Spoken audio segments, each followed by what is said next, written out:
Some films haunt you. This one has haunted me since I saw it. It is frightening, familiar, depressing, tough, but beautiful to see, and all this from a female British director, Andrea Arnold, looking at a very American scene with curiosity and comprehension. The Atlantic Review said, quote, "American Honey could have been patronizing or reductive. Instead, it's required viewing." The roughest part of American Honey is its opening. It's hard to watch what we know goes on every day. It's especially hard to witness innocent children who pick through garbage, not unsmiling and dissolutely, but cheerfully and purposefully. They're used to it. All right, we're gonna get this next one. Hey! Damn it. Shia LaBeouf, an actor of dubious behavior off and on screen, plays Jake, the leader of a mag crew, which is short for magazine crew, of course. This bunch of misfits rolls from town to town with little in mind beyond having fun and making a few quick bucks. The actor invests Jake with a kind of freaky, charismatic volatility. You can't take your eyes off of him. He plays Jake as a squirrely, fun-loving hothead. Jake fuels his crew with the kind of renegade energy which they need to keep up such a pointless gig.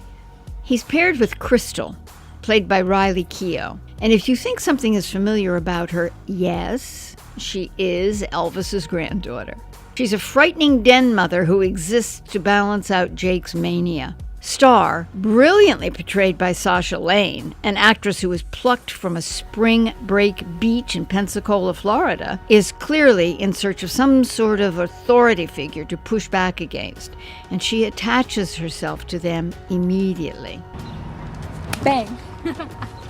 The rest of the film, which runs 163 minutes, is essentially without plot. Director Arnold tries to get the viewer into Star's immediate thought process rather than asking questions about her uncertain future. She and the mag crew bounce around to contemporary tunes, largely hip-hop and country, in their white van as it streaks across America's shrinking and somewhat sad industrial towns, snaking up from Texas to South Dakota.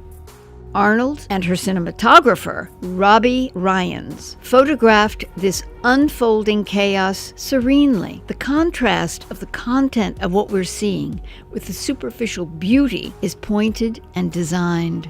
Arnold wants Star's decision-making to be aimless, but not without consequence. This is a film with an intense understanding of the environment it's exploring. No impulsive decision goes unanswered, even if the answers are sometimes as frustrating as Star's constant roller coaster emotions. Rather than offering a hectoring treatise on poverty in the United States, American Honey withholds judgment at every moment. Again, characters are not black and white. Jake has a predatory quality and Crystal an undeniably cruel streak, but neither one is fully monstrous. So your training's done now. You fuck up this week, I'm gonna leave you in the plains with the mountain lions. The subtlety of the seductive draw and the inescapable magic of the concept of escape is brilliantly captured in one of the opening scenes of the film. It has everything: music, lighting, setting, faces, and bodies that grab your attention. Animals play a big part in the film. The references we absorb to wildlife, uncontrolled behavior, life just happening, the cages all forms of life live in, is astoundingly accurate. One running criticism of this film is its length. I disagree.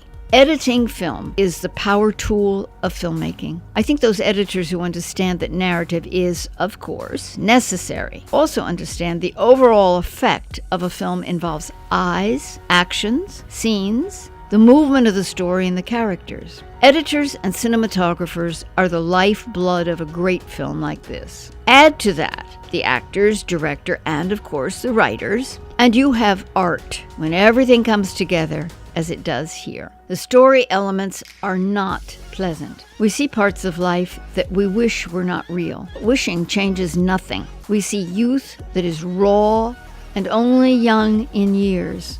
unfortunately. They are very familiar with rough and cruel life experiences. This film caused me pain. Once again, I entered a world of which I was totally ignorant, and it has stayed with me and will continue to haunt. This is like a horror story, not my reality, but I see these kids in my head and life every day now. The ending shot returns us to the animals, to life as it happens. The turtle she frees gives hope. We need it.